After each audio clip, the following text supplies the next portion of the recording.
the rear of the car, we refurbished the whole back axles, so that's new internal bearings. We checked all the backlash on the gears and the diff. We've changed all new, blasted and cleaned all the leaf springs. We've put all new brake shoes, new cylinders, new springs, as you can see. Everything's changed. We changed all the bushings in the leaf springs, which we had custom made out of polyurethane.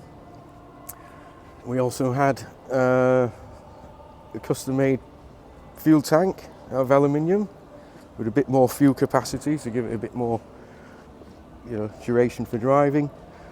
And all new handbrake cables, new tie rut at the bottom, new U-clamps, refurbished the drums, and right now we're on the way to do the refurbishment of the wire wheels and the spinner caps.